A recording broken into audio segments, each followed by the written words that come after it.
Good morning student. Last લેક્ચરની અંદર આપણે તમારા પ્લેન ટેબલ સર્વે જે છે એના એડવાન્ટેજીસ અને ડિસએડવાન્ટેજીસ જોયા હતા. એડવાન્ટેજીસમાં આપણા 10 પોઈન્ટ હતા અને ડિસએડવાન્ટેજીસમાં આપણા 7 પોઈન્ટ હતા. મેં તમને કીવર્ડ્સ યાદ રાખવા કીધા હતા, તો તમે જેમ કીવર્ડ્સ લખી દેશો તેમ તમને એના સેન્ટેન્સ બનાવવામાં ઇઝી રહેશે. પ્લસ એના પછી આપણે પ્રિન્સિપલ ઓફ પ્લેન ટેબલ સર્વે જોયું હતું કે કેવી રીતે આખું જે પ્લેન ટેબલ છે વર્ક કરે છે, એનો પ્રિન્સિપલ શું છે, કેવી રીતે તમે પોઈન્ટને લોકેટેડ કરી શકો છો તમારા ડ્રોઈંગ પેપર ઉપર.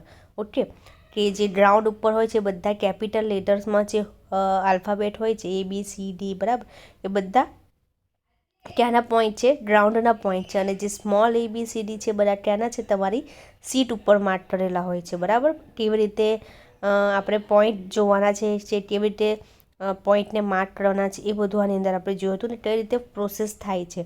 બરાબર, 1 બાય 1 પ્રોસેસ કેવી રીતે થાય છે એ. અને એકચ્યુઅલમાં પણ આપણે એ ડિસ્ટન્સ આપણે જમીન ઉપર પણ મેઝર કરવાનું હોય છે ને એ ડિસ્ટન્સને મેપ સ્કેલમાં કન્વર્ટ કરીને આપણે એને ડ્રોઈંગ પેપર ઉપર બતાવવાનું હોય છે. બરાબર છે.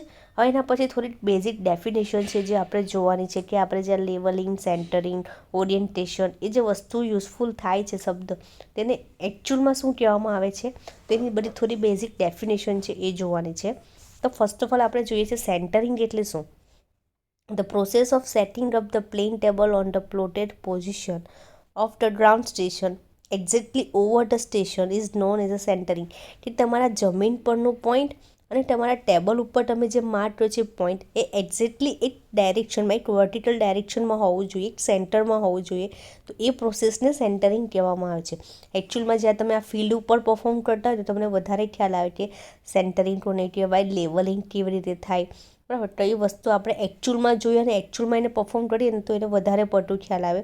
એવું હોય તો તમે યુટ્યુબ પર આના બહુ બધા વિડીયો પણ અવેલેબલ હોય છે કે કેવી રીતે સેન્ટરિંગ કરવામાં આવે છે, કેવી રીતે લેવલિંગ કરવામાં આવે છે, કેવી રીતે પ્લેન ટેબલનો યુઝફુલ કરવામાં આવે છે. તો એના બહુ બધા વિડીયો તમને જોવા મળશે, તો તમે એ પણ જોઈ શકો છો. બરાબર, એટલે સેન્ટરિંગ ખબર પડી ગઈ. ગ્રાઉન્ડ ઉપરનો પોઈન્ટ અને તમારા ટેબલ ઉપરનો પોઈન્ટ એક પોઝિશનમાં હોવો જોઈએ, અને આપણે સેન્ટરિંગ તરીકે ઓળખવામાં આવે છે. બરાબર, પછી જે ઓરિએન્ટેશન એટલે શું. This process involve positioning the plane table in a such manner that all lines on the paper are parallel to the corresponding line on the ground. કે જે લાઈન તમે માનો કે મારો પોઈન્ટ એ અહીંયા છે, હવે મારે આ પેરેલલ લાઈન મારી આ થઈ અને આ જ પેરેલલ લાઈનમાં હું આનો ડ્રોઈંગ ઉપર આ બતાવ છે, તો એ મારું શું પ્રોપર ઓરિએન્ટેશન થયું. હવે તમારો માનો કે એ પોઈન્ટ અહીંયા છે અને આ પેરેલલ છે, તમે પોઈન્ટ ભૂલમાં અહીંયા કનેક્ટ કરો તો આ શું કહેવાય, તમારું પ્રોપર ઓરિએન્ટેશન નહીં થયું હોય એવું કહેવાય. બરાબર, તો પ્રોપર ઓરિએન્ટેશન થવું જોઈએ કે તમે જે એકચ્યુઅલમાં સામે જો છો અને તમે એકચ્યુઅલમાં જે પ્લોટ કરો છો એ એક જ લાઇનમાં હોવું જોઈએ.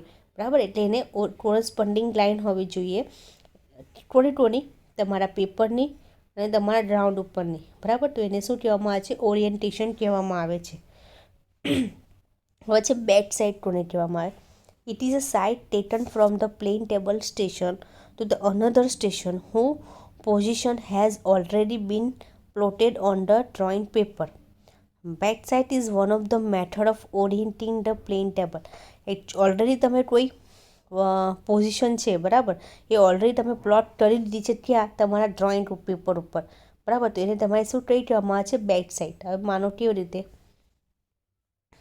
આ હતું, આ ઓથી એ અહીંયા માર્ક કરેલું હતું. હવે તમે અહીંયા ગયા બી પર, હવે તમારે બીનું માપ કરી લેવું છે, તો ઓલરેડી તમે એ માર્ક કરી લીધો છે, તો એ તમારો એ જે એ પ્લોટેડ કરેલો છે એ તમારે શું કહેવાય, તમારે એની બેક સાઇડ કહેવામાં આવે. એટલે એને ઓલરેડી જે પ્લોટ કરી દીધો છો અને હમણાં જે બીજો પ્લોટ કરો છો, તો જે પહેલાં પ્લોટ કરી દીધેલો હોય છે, ઓલરેડી પ્લોટ થઈ ગયો છે તમારા ડ્રોઈંગ પેપર ઉપર, તો એને તમારે શું કહેવામાં આવે છે, એને બેક સાઇડ કહેવામાં આવે છે. અને ફોર સાઇડ એટલે શું, the side taken from a plane table station to another station whose position has not been plotted is known as a foresight. હજી તમે એ વસ્તુ પ્લોટ નથી કર્યો અને ત્યાં હજી જાઓ છો તો એ સાઇટને તમારી ફોર સાઇટ કહેવામાં આવે છે. એટલે સમજી ગયા. જે થઈ ગઈ હોય એને બેક સાઈડ, એટલે આપણે બેકમાં આપણું કામ થઈ ગયું છે તો જ આપણે આગળ વધવાના. તો એ જે બેક છે તેને આપણે બેક સાઈડ કહીશું. હજી આપણે એને જે પ્લોટ કરવાનો બાકી છે તો એ તમારો શું કહેવાય? ફોર સાઈડ કહેવામાં આવે. ફરી એકવાર સમજાવી દો. ઓ એ. હવે તમે જાઓ છો બી પર, તો એ તમારી શું થઈ ગઈ? Back sight. અને બી વાળો પોઈન્ટ હજી પ્લોટ કરવાનો બાકી છે તો એ તમારે શું થઈ ગઈ? Fore sight. ખ્યાલ આવી ગયો ને? એટલે એને શું કહેવાય? બેક સાઈડ અને ફોર સાઈડ. આ બંને યાદ રાખવાની ડેફિનેશન. બેક સાઈડ એટલે ઓલરેડી પ્લોટ થઈ ગયો છે ડ્રોઈંગ પેપર ઉપર, અને ફોર સાઈડ મીન્સ હજી પ્લોટેડ થવાનો બાકી છે. એના પછી છે તમારું રેડિયેશન કોને કહેવામાં આવે?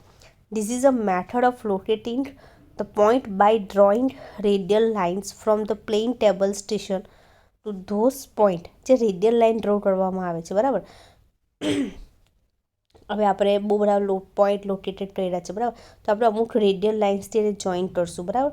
તો એ જે ક્યાં પ્લેન ટેબલ સ્ટેશન ઉપર, તો એ બધા જે પોઈન્ટ છે એને રેડિયેશન કહેવામાં આવે છે. ઓકે. પછી એના પછી છે intersection. This is a method of locating the point by intersection of two rays drawn from two different station.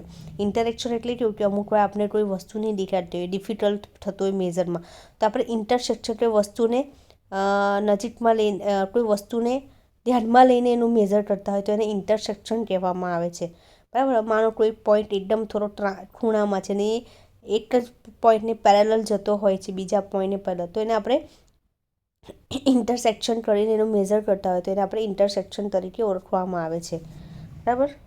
તો અમુક ઓબ્સ્ટ્રક્શન વચ્ચે આવી જાય કે વસ્તુ અંદર નડતું હોય તો કેવી રીતે સમજાવી દઉં પાછી ફરી. હવે જો માનો આ છે મારી એકચ્યુઅલમાં આ ફિલ્ડ છે, ઓકે.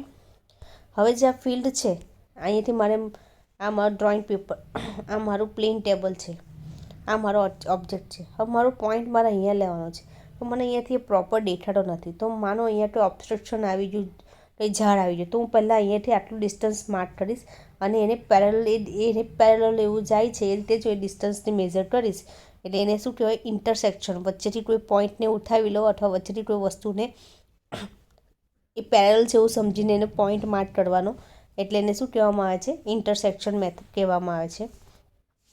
પછી resection means this is a method of locating the station occupied by the plane table when the position of the station had not been previously plotted from other station. એ કોઈ હવે resection એટલે શું? Resection is done by side to any two point whose position had been previously plotted in a two point problem. કોઈ એક પોઈન્ટને find કરવા માટે આપણે એને ધ્યાનમાં લીધો હોય, બરાબર, અને ફરી જ્યારે એને એકચ્યુઅલમાં મેઝર કરતા હોય ત્યારે એને પાછા ધ્યાનમાં લેતા હોય તો એને આપણે રીસેક્શન તરીકે ઓળખવામાં આવે છે, બરાબર છે. કે કોઈ બીજી વસ્તુ માટે આપણે માનો કે કોઈ બે સ્ટેશન છે, હવે મેં એ સ્ટેશન છે ને ઓલરેડી પ્લોટ કરી દીધો છે, બરાબર. પણ બીજા જ્યારે અધર સ્ટેશન પર જઈશ ત્યારે હું ફરીથી એનું માપ નહીં લઈશ તો એને રીસેક્શન કહેવામાં આવે છે. પછી plane table traversing means this is a method of traversing in which plane table is use. Method of traversing છે જેમાં આપણે પ્લેન ટેબલ યુઝ કરીએ છીએ એટલે એને પ્લેન ટેબલ ટ્રાવર્સિંગ કહેવામાં આવે છે. ટ્રાવર્સ એટલે કેવું? આ રીતે કોઈ પણ રીતે બંધ થવું, ABCDE. એનો પોઈન્ટ છેલ્લે ખુલ્લો નહીં રહી જવો જોઈએ. આખું જે બને છે એને શું કહેવામાં આવે? ટ્રાવર્સ કહેવામાં આવે છે. The traverse is directly plotted on the paper by drawing the traverse line with the LED. No angle measuring instrument is used. Directly બધી લાઇન ડ્રો કરીને જ આખો ટ્રાવર્સ પૂરો કરવામાં આવે છે. એમાં કોઈ પણ જાતનો એંગલ મેઝર કરવામાં આવતો નથી. ખાલી તમને આ રીતે બધા પોઈન્ટ મળી જશે એને જોઈન્ટ કરવાનો અને ટ્રાવર્સ બનાવવાનો. ખ્યાલ આવી ગયો? એટલે અમુક બેઝિક ડેફિનેશન છે જે અમુક વાર જીટીયુમાં પૂછવાના ચાન્સીસ છે 1 કે 2 માર્ક્સમાં. એટલું યાદ રાખવાનું કે કઈ વસ્તુને શું રીતે કહેવામાં ને એકચ્યુઅલમાં એનું કામ શું છે, તો તમને ઇઝીલી ખ્યાલ આવી જશે કે કઈ વસ્તુમાં શું લખાય, બરાબર.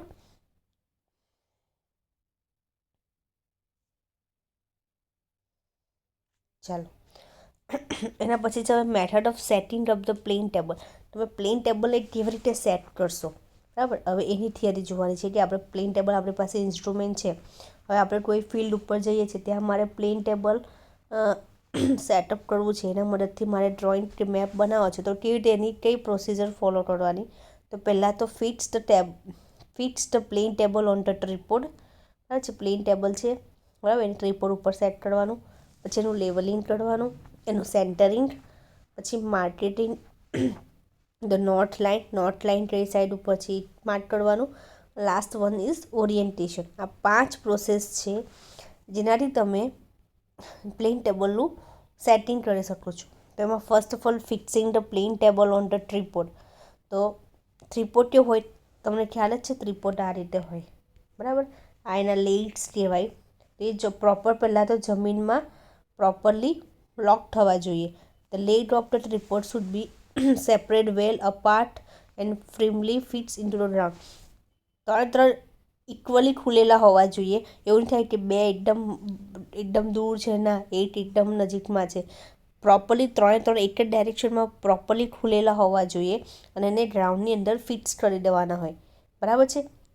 પછી the table should be set up at a convenient height for working on a board say about 1.2 metre depending upon the height of the surveyor.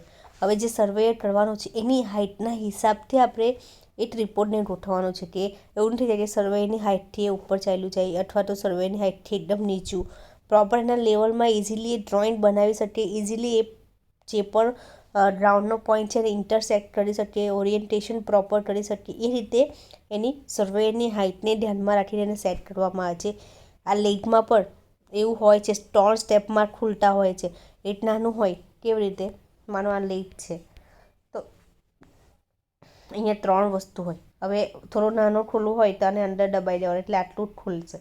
આ લોક ખોલશો એટલે આટલું ખુલશે. એના પછી આ કરશો એટલે એ લોક પ્રમાણે જેટલી હાઇટ કરવી હોય એટલી હાઇટ તમે એમાં કરી શકો છો. પણ 3 સાઈડ ઉપર પ્રોપરલી ખુલેલા હોવા જોઈએ, એ તમારે ધ્યાનમાં રાખવાનું છે.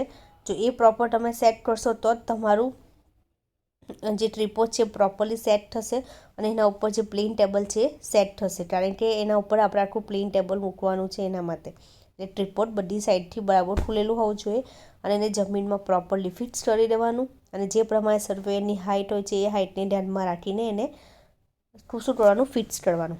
સેકન્ડ છે એનું લેવલિંગ કેવી રીતે થાય. It is a simple plane table. Levelling is done by moving the tripod legs.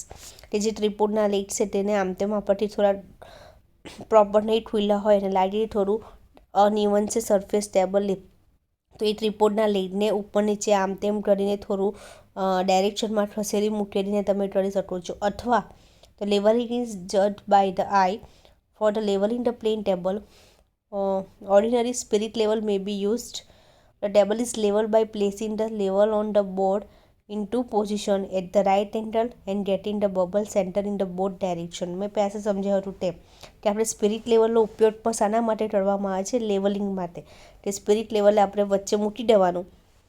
જો બબલ જે સાઈડ ઉપર વધારે ફરતો હોય તો એ સાઈડમાં થોડું ઉપર નીચે કરવાનું બરાબર. બધી ડાયરેક્શનમાં મૂકો તો બધી જ ડાયરેક્શનમાં જ્યારે પણ તમે સ્પિરિટ લેવલ મૂકો તો તમારો બબલ સેન્ટરમાં જ રહેવો જોઈએ. તો સમજવાનું કે તમારું જે પ્લેન ટેબલ છે એ પ્રોપરલી શું થયું છે, સેટ આઉટ થયું છે એ. પછી એનું સેન્ટરિંગ એટલે શું, the process of setting up the plane table on the plotted position of ground station exactly over the station is known as the centering. is done by U-Fort and Plumb bob. મેં U-Fort અને પ્લમ્બ બોબનો જ્યારે આપણે accessory વાંચેલી ત્યારે કીધું હતું કે centring માટે use થાય. એટલે જમીનનો પોઈન્ટ અને તમારા પેપરનો પોઈન્ટ એક થવો જોઈએ. તો એને શું કોની મદદથી, U-Fort અને પ્લમ્બ બોબની મદદથી. તો એને શું કહેવામાં આવે છે, તમારું સેન્ટરિંગ તરીકે ઓળખવામાં આવે છે. Drawing sheet is fixed on the table convene the capital letter AB ground ઉપર. ABC આપણે તમારું પોઈન્ટ સ્ટેશન ગ્રાઉન્ડ સ્ટેશન પર છે. એ સિલેક્ટ કર્યું હોય તો એ જગ્યા પર જવાનું, ત્યાં U-Fort લગાડવાનું અને જોવાનું કે એ સેન્ટરિંગ છે કે નથી. જેટલા તમે સેન્ટર પ્લોટ કરતા જાઓ એ બધી જગ્યા પર એને ક્લોકવાઇઝ એન્ટી ક્લોકવાઇઝ ફેરવીને એનું પ્રોપર સેન્ટરિંગ કરતા જવાનું અને એ પ્રમાણે માર્ક કરતા જવાનું. રાઈટ, એક સ્ટેશન ઉપરથી બીજા સ્ટેશન પર જશો તો એના સેન્ટરિંગ અને લેવલિંગમાં થોડું ફરક પડી જશે બરાબર. તો દરેક ટાઈમ જે પ્લોટ તમે મૂકતા હોય ત્યારે માપી લેવાનું કે એક્ઝેક્ટલી એ તમારા ગ્રાઉન્ડ ઉપર મીન્સ કે નીચેનું જે સેન્ટર છે તે તમારા ડ્રોઈંગ પેપર ઉપરના સેન્ટર સાથે મેચ થાય છે કે નહીં એ રીતે. ખ્યાલ આવ્યો? બરાબર. હવે બાકીના જે છે આપણે નેક્સ્ટ વિડીયો લેક્ચરની અંદર જોઈશું. એટલે આજે આપણે શું જોયું? ફર્સ્ટ ઓફ ઓલ થોડી basic definition plus method of setting of the plane table, જેમાં આપણે fixing the table on the tripod, levelling, centering, marketing અને નોટ લાઇન સેન્ટરિંગ સુધી જોયું. 2 હજી બાકી છે જે આપણે નેક્સ્ટ વિડીયો લેક્ચરની અંદર કવર કરશું. Okay, thank you.